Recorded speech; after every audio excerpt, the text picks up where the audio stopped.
Everyone, welcome to a new video, and today we're sitting with Luke that I worked with for a little bit, who has a really nice recovery story to share today. So I'm excited for you to be here, Luke, and to share your story. So welcome. Thank you very much. How are you feeling today? Today is a good day. Today's good. Yeah, I've got a little gig I'm going to later, doing a comedy gig later. Not doing one, looking at one. Um, Good day. Went to college. It's funny. The days are just immensely better when you compare them to what this time last year.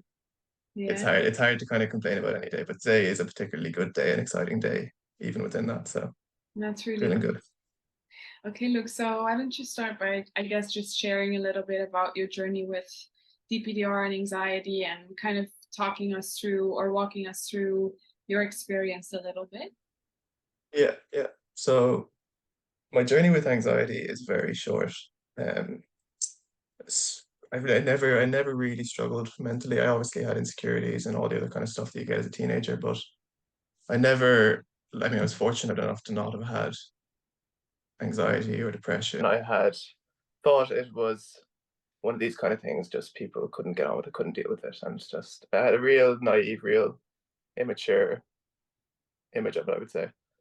So when it hit me, it was a very alien thing. And it was my instant thought was to be like, I'm dying. This is like it would never have came to my head that it could be anxiety or whatever it was, or even when it got to the stage of DPDR, I was like, this is insane. This is another level of whatever this is. I really thought it was like, and you hear people all the time getting panic attacks and like driving themselves to the hospital or like calling an ambulance, something. It was like that for me. I was having a panic attack driving on the main road, and I pulled in and I was just like, what the fuck? I'm having a heart attack. Heart was going 90, brain spinning. I think my first thought was an aneurysm because I had a little brain zap. I think that's what they're called. Some that just I would get them a bit actually during the whole DPDR experience, but a brain zap, and I was like, oh, my brain's just exploded. That's it. And then panic set in, and then just everything came crashing down. So I pulled down on the side of the road, freaked out for a solid 20 minutes. I think I might have called my dad. I mean, it was really getting close to calling the ambulance, and then I called my dad, and he was just like, "Just if you can drive home, just make it home." And I don't know how I made it home, but it was kind of all just like a dream. And that was when first DPDR experience kicked in. On that drive home, everything was just weird. Everything was in a sense of fear. Everything was all just same as everyone says on these talks. Everything was just wrong. Everything was scary. Everything was just not tangible, I suppose. But a little precursor to that, again, similar to other people that I've heard on this little podcast, it was a drug related thing. I'm pretty sure, um, and is I've never had a big problem with drugs. It was always recreational. It was never an addiction. It was never anything like that. I smoked weed when I was very young, and to be fair, I did smoke a lot of weed during my teenage years and up until that point. But it was actually, I think, the MDMA that would have done it. I'd been to a festival the 2 weeks before this, went to an electric picnic, and just I stupidly just I took too much. I took it the first day, the second day, and took extra on the second day because serotonin is imbalanced and you take more to come back up to the same level and all this just stupid shit. And that was fine at the time. I didn't actually. The weird thing was that I didn't have a come down. So all my friends that had done the same thing, they had all kind of came down. And they were all talking about Monday morning. It's like, oh, that was the worst thing ever. That was the worst thing. I was like, actually, that was a fucking breeze. Like, I didn't. You have a bad experience during, or did you have a good experience? During, there's always like an anxious come up and stuff like that, and that's just part of the joke experience. But overall, I was like, that was grand, and everyone had to come down. And I was like, I'm fucking sailing. So then I went out the next weekend, just with some friends, and I did a lot of cocaine. And I reckon it's hard to know, but I feel like that could have pushed me over the edge because then a couple of days after that was when I had that panic attack on the road, which was just so alien to me and funny. Like it's the only thing I could relate it to was any bad drug experience I've had, like any bad mushroom experience I've had in the past, or any bad time on MDMA. When And I suppose it is the same thing. Like when you're having a bad trip, it is just like panic, but it's also a little bit more. It's a Yeah. little bit more. It's a little bit more psychedelic, and the same kind of feeling of DPDR is where like everything is spun out of control and everything is wavy and just terrifying. Do you think that maybe it was almost like a delayed come down and then both at the same time that caused you to have some Yeah, emotional overwhelm, and then just because that caught you off guard, that's why you started panicking, and then the panic kind of went on to the DPDR? yeah, that was one theory for sure because I know my other friend had a delayed come down as well, and he got hit like a truck, but he had dealt with mental health in the past, so he kind of understood what it was. So Mhm. there is that as well, that maybe this thing I just had a panic attack and it just that's what set me off. But it's hard to know because I have just I have had a lot of bad experience on drugs, and it would like it's no surprise to me that this happened. There's a lot of times I've had that experience on drugs where like I've panicked and I freaked out. I've never had a good mushroom trip. I've done it 5 times. Every the last time I did it was the only one that was bearable, but they were all just terrible, always terrified, always panicking. But Yeah. so it would make sense that I guess in time of crisis my mind would revert to something like that. Yeah. It's one of those things I'll never really know. Yeah. And there was other things going on in my life at the time that could have sprung up some sort of anxiety or panic, but I have to relate it to the drugs because it's the thing that it felt most alike. Anytime I'd had a bad experience, it's what it felt most alike. So, but again, you never know, and it happened. So, what can you do? What happened then after, I guess, the car trip and the panic attack initially? Like, how did that evolve onto the DPDR afterwards? The So I got home that day, felt really shit, felt really weird, and it's very hard to remember exactly how it all happened. But I remember thinking the next day was okay. The next day was actually better, and I was like, "Poof, that was whatever the fuck that was. I should probably go to the hospital. 'Cause that was a weird little thing." And I actually texted someone close to me, and I was explaining, and she was like, "That's a panic attack," and I was like, "No, no, this was worse. This was worse than a panic attack. That couldn't have been what a panic attack was." And she's like, "Yeah, no, like I've had those. Like they're horrible. They're the worst thing in the world." And I was like, "Yeah, no, no, this was different." But Yeah. I suppose then it came back. So the next day it was gone, and then a few days after that, it kind of came back again, and then it would go, and then probably by the week after, it was constant. So it had finally kind of set in.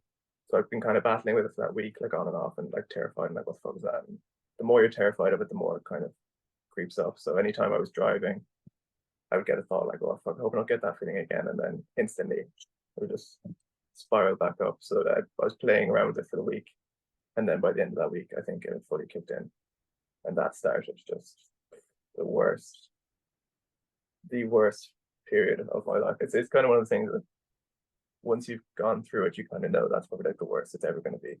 Mm-hmm. Yeah, anything you go through, even I mean, I don't know, the death of someone or everything, like it's all in retrospect to this, like this is just constant fear. This is like the I worst feeling you can have ever. Like with anything else that goes wrong in your life, at least sometimes you can kind of put yourself away from it. But this is just constantly in your face all the time, pure fear in its purest form. Like So so, what would you say your symptoms were? Like if you put yourself back in that kind of constant dread, what did you experience exactly? I know it's hard to describe, but like if you could try and paint a picture. yeah. I mean, I'm sure I had a fucking thing in my notes about all the symptoms I had. I had every symptom under the sun. Um, the actual feeling of it, I had more derealization and depersonalization. I remember there was the odd time I would look at my hand and be like, "Oh, that's not me. That's weird." But it was more the surroundings around me that I couldn't get to grip with, and everything just everything would just feel weird. Everything would feel wrong. Everything was dark, gray, bright lights really fucked me up. I didn't enjoy anywhere with bright lights like a supermarket or even the lights in my room. I had these really bright white lights, and I think even like when you're feeling okay, they're a bit annoying on the eyes, but for some reason just super irritating, super in your face. But it was always like flashbacks to a bad drug experience because anytime I've had a bad mushroom experience, it was that same kind of gray, horrible, like disgusting feeling, and just it was that the whole time, and everything was a little bit blurry, a little bit wavy. Eyesight was very, very weird. it's like you become hyper aware of everything. So any little thing that happens, like the light flickered, I'm like, did I see that? Am I going crazy? I have to ask someone around me, did that light just flicker? Or fucking, I don't know, a beam of sun just kind of like suddenly cracked through the window and then went away. Like, oof, did anyone else see that? Like, is that great? All the stuff that you don't notice when you're okay, or like that just kind of goes to the back of the mind. You don't give a shit about it.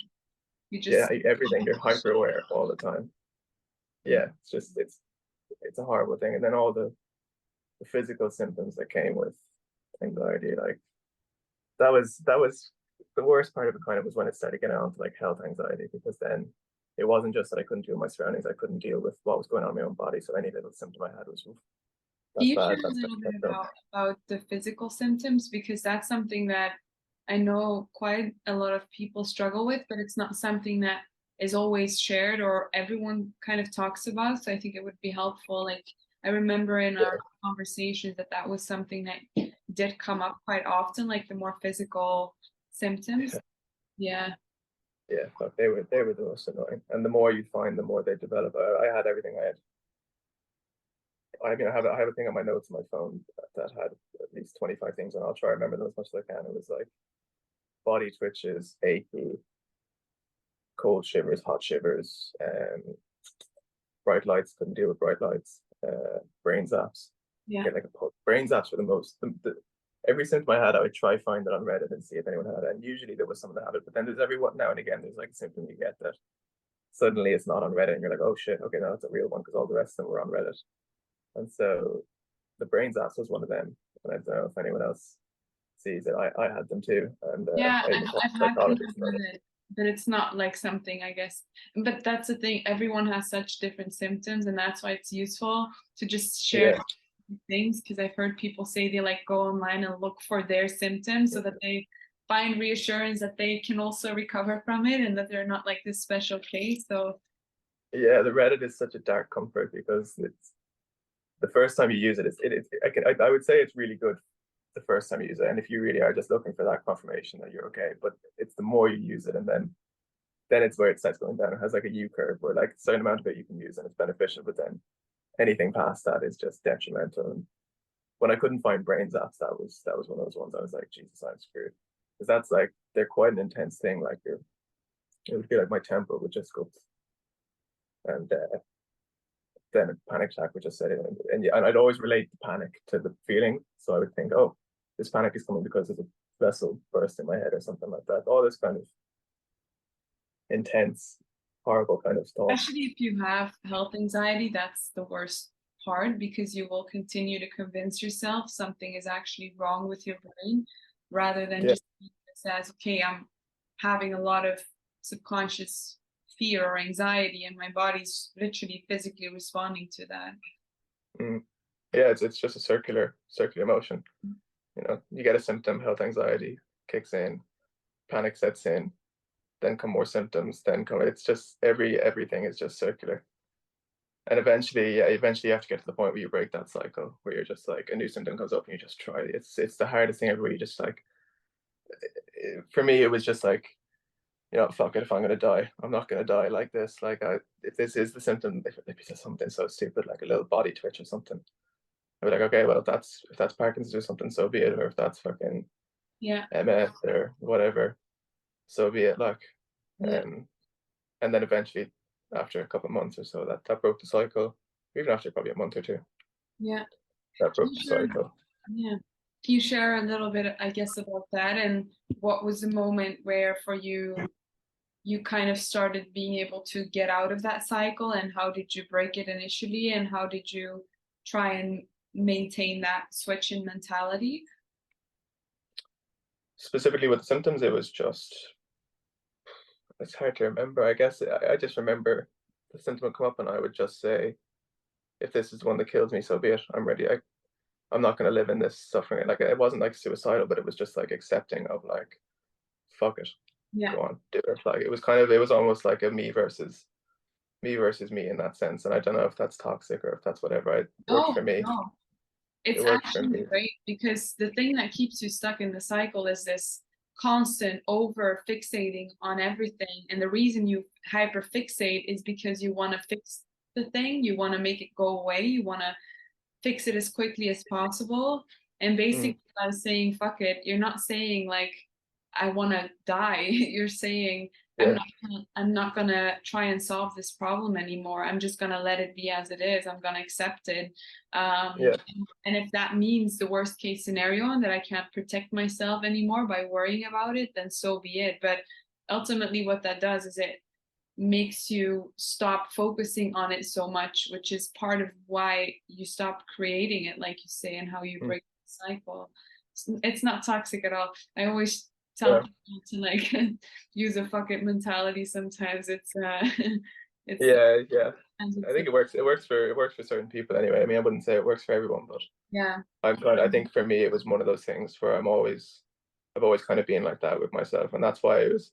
But sometimes, yeah, at the start, do you know, was it you that was telling me this, or did I read this online where it was like along your journey, the first month is, I think it might have been you, but it was like the first month, just suffer, just the first month, just don't even try, because that the first month I was fighting with myself and just being like, fuck this, I'm gonna go and do this, and I couldn't do it, and then so the first month was just like suffer, take the stuff, and then after the first month, then you start working on it, Mm-hmm. which was the best thing for me because that first month, I was just so unable to do anything, just so like even any therapy or anything would it just wasn't going to go in. I agree. I So I agree. think for anyone who's early in the stage, it's just for the first month, I let myself suffer anyway. I would just say, just the first month is fine. Leave yourself off, go a bit easier on yourself. But then after that, it was important for me to Mhm. start kind of challenging myself again. I There's a think the it's line. yeah, you could almost compare it to if something shocking happens, like if someone loses their leg or loses a hand or something, you can't expect them to immediately like accept the situation and be productive about it. They're gonna have to like resist and be in complete like state of terror probably for a month at least, or even Yeah, longer. It's part of what processing, to like be in this complete chaos of the shock of the change basically before you can yeah, put yourself together and try and work on things. yeah. And I definitely needed that month. I mean, it was the worst month of my life, but it's just one of those ones you got to just suffer through. And maybe it's not a month for everyone, or maybe it's longer, but there does come a point where you have to just be like, for me, it was exposure. Like it was the only thing that worked for me was exposure. Anything that scared me was I had to expose myself to, and you were very good with that. That was kind of Yeah. a lot of the stuff we worked on was exposure. Mhm. Um, Again, it's not a one size fits all. But for me, it was just like getting myself into such anything that I was scared of going to college. It was like just fuck it, just do it today. Go for an hour. It didn't have to be anything crazy. Like it shouldn't be anything crazy because that's probably just going to be a setback. But there was certain going to college, going to the gym, do a little bit of running. The exercise was really hard for me as well. I don't know if anyone's talked about that, but exercise even still can be a little bit of a thing where it can give me a little bit of anxiety. Whereas it's something about the fast pumping heart Mhm. would then kind of trigger a panic attack for me. So I couldn't run or couldn't do any kind of form of exercise that would get my heart going because it would remind me too much of, I guess, having a panic attack or DPDR or Probably put it remind in that place. subconsciously of the feeling of panic because then your heart races as well. And if you're afraid of your panic attack, then Mm, symptoms of exercise can cause you to get a bit of anxiety about it. Do you think that's what it is? yeah. Yeah, definitely, yeah. And it's, I mean, when you are exercising, you are putting your body into fight or flight mode essentially. So Mhm. it was just, but that was the most frustrating thing because I knew the exercise was good for me. But every time I did it, I get a panic attack. I was like, Jesus, am I like, do I have a heart condition? Do I have this? Do I have that? But again, little by little, month by month, like even just do it day by day. I mean, it just got so much better. And now I can exercise properly and everything like that. But exercise was such a weird one for me because you'd watch all these videos of people being like, get over your anxiety. I run a certain amount every day and I exercise this much, and then your endorphins go crazy, and it's the best thing you can do. And I'd be like, I'd come out from a workout and I'd be having a panic attack. Like I would do the workout, I'd do the 10-20 minute run, and then I would have to deal with a panic attack for like the next half an hour, 45 minutes, or like really severe DPDR. I mean, the DPDR was constant throughout that phase, but it could kind of intensify, or I don't know, the opposite of intensify. But anyway, after I'd do a run or a workout, I would be feeling awful. Like, and it was the complete opposite of what everyone goes to the gym, they come out and they feel great. so I couldn't. It took me ages to wrap my head around that one. But again, more exposure, the more I did it, the more I got used to the feeling. It's better it got. And it was really important to get used to the feeling because even once I had a panic attack, because I was so used to that kind of feeling, and I could eventually just sit in the meditation sort of did that as well for me a bit, just being able to sit in that feeling of bump, bump, bump, bump. Yeah. But Yeah. it was everything feels, when you're doing everything feels like you shouldn't be doing it. Everything that's even good for you feels like, even when you're meditating, it feels like you shouldn't be doing this. Everything is, it feels like all you should be doing is sitting in your bed and doing fuck all and watching TV, Everything even though that's horrible. everything that's outside of what's comfortable physically or mentally, emotionally, is what your anxiety will resist against. And that's kind of what it feels like. And what you said about people say that exercise is good for you, I think that really depends on what your triggers are. Because if your trigger is your heart racing, where for someone else the trigger is being outside, and looking at the sky, like there's everyone's triggers are a little bit different. And the exercise thing, I think, is something that I hear quite often, not for everyone, but it's very logical with the heart racing, or if you have health anxiety, or if you have a hyperfixation on your heart as well. Like similarly to being hyper aware of life, you can be hyper aware of your heartbeat or your breath or stuff like that, and that can get as well. Yeah, it's intense. I mean, I would still say exercise was one of the best things I could do, but it's just at the time, it was a very like, am I even fucking, why am I bothering doing this? But in hindsight, I know that was like, they are right. The videos are right. Like, exercise is the best thing you can do. But at the time, it didn't feel like that at all. And cold showers actually were a big one for me as well. Yeah, I remember. Anything, when I got to a certain point, and it wasn't early, like after a couple of months, I think I got to a certain point where cold showers then became something that I could do. Anything to kind of, in a weird way, anything that would kind of trigger it, I tried to lean in on. And it was like, wasn't anything crazy, but cold showers are one of those things that you could then build up a tolerance to adrenaline running through your body and cortisol running through your body and all that kind of negatively associated, whatever you call them, drugs or endorphins or whatever. Just kind of building up tolerance to that was really, really beneficial with the cold showers for me. What did you try and focus on when you did exposure? So you're doing exposure, you're pushing yourself in the gym, you're pushing yourself doing cold showers. What did you focus on in that moment that helped you to, I guess, not get re-traumatized, but try and push through a little bit each time, or get out a little better at the end of it? I suppose it kind of came down to the self-talk. Like, usually I was the kind of person that would be like, okay, do this, do that, stop being a bitch, whatever, like, do whatever. And it kind of, that didn't work quite as well during the whole DPDR thing. So I had to have a little bit of a friendlier self-talk. So if I was running, say, like, I wasn't running much, I was running a kilometer, and then I would take a break and then run another kilometer, and that was it. But by the time I'd get to that 1 kilometer, I'd be like, come on, you can, it's all about stuff. I was like, you can do this. Like, it's just, we're going to do this either way. Like, I'm running this next kilometer, whether you like it or not. I don't want to piss you off. I don't want to, cause a stir, but let's just get through this together. And if you do throw up a little panic attack, so be it. I'm still going to run. And eventually, it was, I don't know, it's almost like there is two versions of yourself, and you meet in the middle somewhere, and then you can start to take back a bit of control. Yeah. But it was all in the self-talk. It was all in the, like, just, we're going to get through this. We're going to work together. If you like, whether you like it or not, I'm just setting a little, it doesn't have to be a crazy goal, but you set a goal for yourself and just be like, whether you like it or not, I'm just going to get to this. And you can throw up a hissy panic attack or whatever, and DPDR scare the shit out of me, but I've said I'm going to do this, so we're going to just do this. You know but, what? I mean, that is also like very impossible at the time. Like, I'm not trying to say that was an easy thing to do.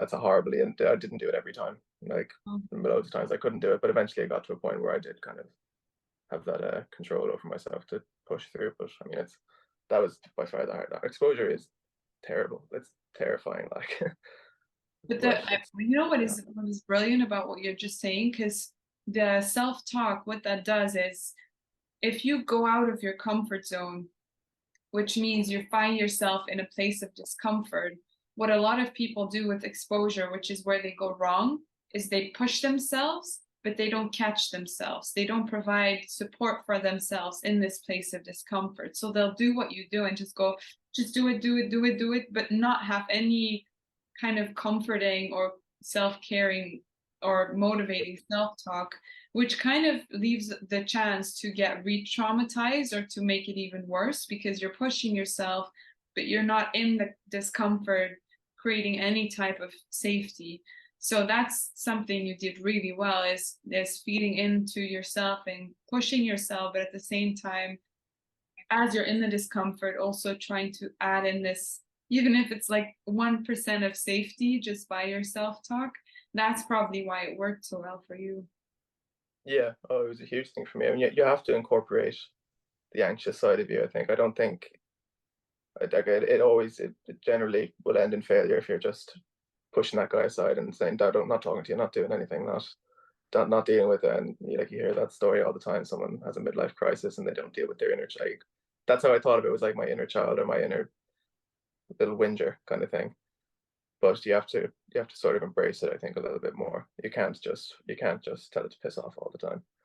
Yeah. Yeah, it was a big thing for me. I mean, it's funny, like even just talking about this stuff. A lot of this I had kind of sort of pushed to the back of my head, but so there's probably even after this is done, there's probably going to be so many things that I'm like, oh, I should have said that. That came back to me, or that came back to me. But yeah, there's a lot of weird feelings coming back, and that incorporation of blending the two versions of myself together was really important, I think. Mhm. Yeah, absolutely. So apart from the exposure and in the exposure, adding positive self-talk, what were some of the things that you remember really helping you or doing at the time to that you felt like was helping you? I mean, definitely stopping drugs. I don't think I mentioned that yet. That had to go straight away. Did you say? Um, quitting drugs, not Oh not yeah. touching any form of even weed. I actually stopped smoking as well. I mean, I kind of took it back up a few months ago and then I quit again now. But for the period of whatever amount of months that was, uh, yeah, I quit all the drugs. So that was a huge thing. Just doing things, I guess, that I'd always pushed to the back. Like there were so many things that I wanted to do. I wanted to get on top of my fitness. I wanted to get back into weight training. I wanted to have a proper sleep schedule. I wanted to read more. I wanted to listen to more podcasts. There was so many things that I wanted to do that I would just be like pushed to the back of my head and get caught up on with going out drinking or meeting friends or getting smoking weed or all that jazz. So sorry. It was good for me. It was about getting back into those kind of good habits and getting every time I would read another page of a book, I would feel good about myself because that's actually what I wanted to do all Mhm. along. Or every time I went to the gym or I could see myself getting fit, I'd be like, that's brilliant. That's exactly what I want. So there was a lot of it made me feel a lot better about myself. And then I think with that, the DPDR sort of started to kind of Yeah. scale down. I mean, it was a process. I would say the more I did that, I kind of think about DPDR as having like a half-life for me, where month by month it would kind of decrease by half, and then it would never fully go away. I mean, I would say it's gone fully now, but there was even a couple months ago, it was just a little bit there, kind of little, half each month, and then eventually you wouldn't even notice it's gone.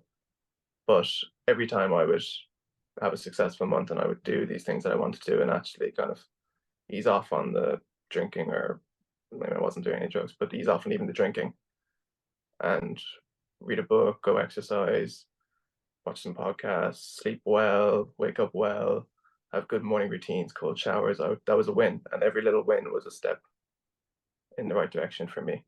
Yeah. And then eventually the DPTI would decrease. I'm trying to think, is there other stuff? I mean, the meditation was definitely interesting. It's not something I've carried on as much. I would like to get into it probably a bit more. I've been kind of more focusing on sort of breath work and things like that as well.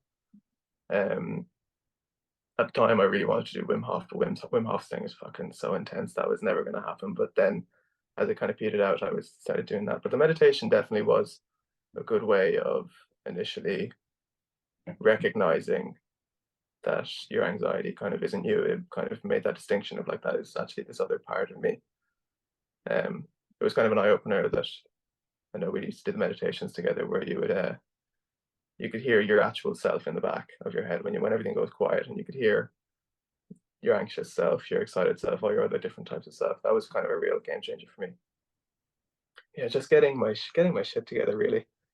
I mean, it happens that the DPDR hit at a point of my life where my shit wasn't together. Whether that's related or not, I'm sure it probably It's is. always related. I feel like I always say the same thing. You get it for a reason, and sometimes DPDR is the I feel like the universe's way of giving you tough love. It's like, you know, Yeah, when your parents punish you and you've been bad as a kid, you hate them, but actually they're doing something good because they're disciplining you or they're making you aware of your fault patterns or your mistakes. And um, I've actually never heard anyone talk about it like this, that you kind of after that first month really saw the DPDR almost as an opportunity to, like you say, get your yeah, shit together and really um, grow in the way that you wanted to grow. And I remember actually mm, by the end of the first kind of block where we worked together, you said something which I found was so interesting. You said, my symptoms are decreasing, but I feel like I'm not ready to be recovered yet because mm, I feel like I'm slipping out of my productive patterns and my routine. And I kind of, I'm not happy with the fact that I'm recovering. You said that because you noticed that after that you started slipping back into kind of lazy patterns. And I was like, yeah, that's such an interesting way to look at it, that you even want to like hold on to it, so because it motivates you to do the things yeah. you need to do. And I did get lazy in summer, and it's funny. Like I did. So, but this would have been started in about this time last year, so September or mid September. Um, and I would say by May or by June, it was pretty much gone. June of this year, and then from June till now, until about a month ago, I really did just slip back into being lazy. I kind of experimented with weed a little bit again.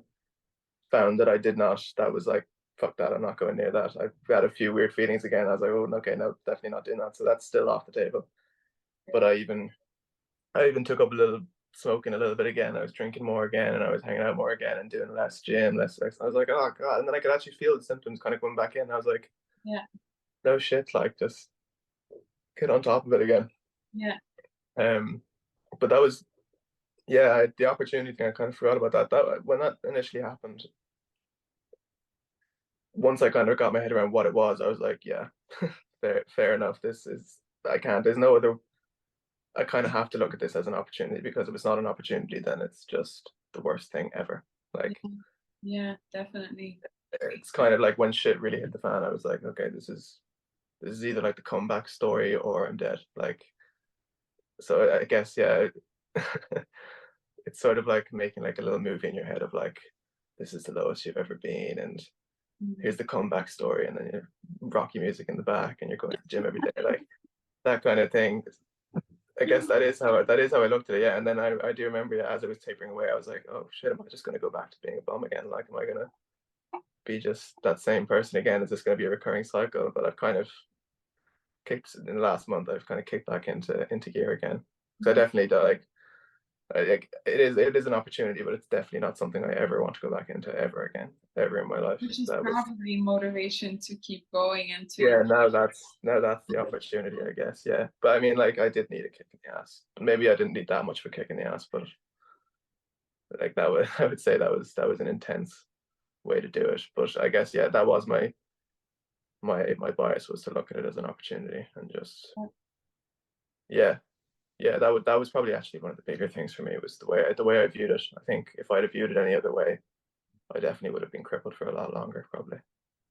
that probably enabled you to look at it from a place of acceptance rather than fear and resisting it, of using the DPDR as Mm. an opportunity to finally, you know, do the things that you've been wanting to do. It's almost like you're not happy that it's there, but you're still kind of determined to accept the challenge, or in that way. Um, Yeah, yeah, definitely. It's yeah, I guess looking at that, having a bit of a positivity bias towards it, which, I mean, I would say I'm usually more of a pessimistic type of person, but I think with certain things like that, I don't know. Yeah, I don't know if that's something you can do or if that's something you just get, but it definitely worked for me, having that view on it. for sure. I think that was probably the biggest thing, actually, now that I think about it, going back. So how do you feel, I guess, now that you've recovered and looking back on this whole thing? Um, Yeah, at this point, I'm fine. Like everything around me is, I was saying to you before the call how everything kind of, you don't realize the point at which everything kind of starts looking normal again. It just, you wake up one day and you're like, shit, actually things have been normal for like a couple of weeks now. Like looking around, everything is normal. Looking out the window, everything is normal. Nothing's like, it, it's so hard to put into words, but everything feels normal again. that's great. And I'm in a better place than I was before I got into DPR. Even like my friends can notice it, and some of them will say like that was, in a weird way, that was one of the best things that ever kind of happened to you. Was that like I kicked all the drugs, I kicked all the, I haven't kicked everything, but I definitely kicked the drugs. The drugs are off the table. That's just a no go. But even if that was all that I came out with, that's still kind of a win in Definitely. my head. I mean, that could have saved me from so many other terrible, terrible events. Mhm. Um, yeah, I'm way more into the gym. I don't drink as much anymore. I'm kind of, yeah, I'm working harder in college, working harder in life. Just better. Just so much better now. And I don't know. It's very hard also to put yourself back into that mindset. Like even thinking back now, I can't fully. A lot of it's blocked. A lot of it's like You can't it fully always. anymore. I feel the same way. Yeah. Yeah, I can't feel it anymore. I think that's just what your brain does to protect you at a certain point. It's like, and sometimes, so now all I can do is look back and think of it in a positive way and be like, I'm kind of glad that happened to me. But I mean, that's very hard to hear if you're going through it, to be like saying that I'm kind of glad I went through it. But I actually, I am kind of glad that I'm kind of glad it happened. It was the worst year of my life, but I am kind of glad that it happened, I think, in a weird way. But I don't know if that's going to trigger anyone who's going through it right now or No, not. no. I think that's good because it gives you, at least it helps with this idea of like this is a waste of time. I think that's something that a lot of people feel. Are worried that this is making them waste time in their life, but actually it's always giving you something. It's always teaching you something, or making you learn something about yourself, or breaking an unhelpful pattern that caused it in the first place. So I think Yeah. if it triggers people, they should probably face themselves a little bit. So I guess my final question for today is, if you would picture, I guess, a few people in front of you sitting right there that are struggling with DPDR right now and this intense anxiety and maybe like just everything that you went through, what would be your go-to advice? What would you tell them? Or what would you just share as some extra tips or advice on how to Well, help them in their recovery? there's probably so many that I'm not going to think of, but off the top of my head, obviously, what we've talked about, like exposure, number one. Exposure has to be number one. Really, you have to. I mean, if you're, I don't want to say, I don't want. It's not exclusive to everyone, but if you're anything like me, you have to go out there and you have to challenge yourself, kind of every day, kind of as much as you can tolerate, really, without kind of setting yourself in a downward spiral. You just have to. There's no other way of getting out of it. Bit by bit, day by day, you have to push yourself a little bit, I think. Yeah. Other stuff. I mean, I guess the way you view it, the way you look at it, as maybe try look at it in a positive spin, see how something like this can really change your life around. I mean, if your life was perfect before this happened, I don't know what to say. I mean, but for me, my life wasn't perfect before it happened. I So think if you're if your anything life like me, was perfect, it probably wouldn't have happened to you in the first place. yeah, yeah, sure. I mean, see it as something that you can just grow from and Yeah, something to put under your belt. And yeah, there's so many new tricks you learn from it. There's so many new things, even for me, like the meditation and the breath work and things. It kind of got me kickstarted on this whole other health buzz. yeah. Like, I mean, it's immeasurable to see how that's going to affect my life. And I mean, maybe I would have come onto it anyway in a couple of years' time, but like, it's immeasurable to see how much that can affect your life. So definitely the way you view it, I think, can have a big impact. Talk to someone. I mean, yeah, I didn't even touch on this, but talking to you and someone who's been through it, that's huge because it makes you know you're not going crazy. I mean, also like the whole thing of like my whole thing was I thought I had psychosis and schizophrenia. Like I didn't even touch on that. That was massive for me. I think Mhm. everyone kind of gets that the first time because it feels so. psychotic or schizophrenic. So talking to someone like you or someone who understands DPDR and has maybe even if they've gone through it, that's all the better. Can Definitely. really change because that's just you think you're the only one, and then finding someone else it really settles things down and lets you kind of move forward. I would say that's the first thing you should do actually is probably once you've gone through your suffering period and you're ready to make a change, Mm, talk to someone who's been through it, get that confirmation that you need that yeah, you're not going psychotic or schizophrenic or whatever. definitely. Um, there's probably so many more. I mean, I might write them in the comments if I think of any more, but Yeah, well, if people want to ask you a question, can they just leave a comment and for you to answer them? yeah. Yeah. I'll have a scan, Okay. see what's going on. Amazing. Thank you so much, Luke, for I guess for sharing your story today and for giving people a bit of extra motivation. And you're also the first man that's been I open. noticed that, yeah, I've it's asked a few of my male clients, and I don't know, for some people it's been like a job thing where they didn't feel comfortable doing it because of their work. And I really appreciate you taking the time to share your story today and being so open and sharing all your experiences with the drugs and everything. I know that can be a bit taboo for some people, and but it's very valuable that you were willing to share yeah. that. So I really appreciate it.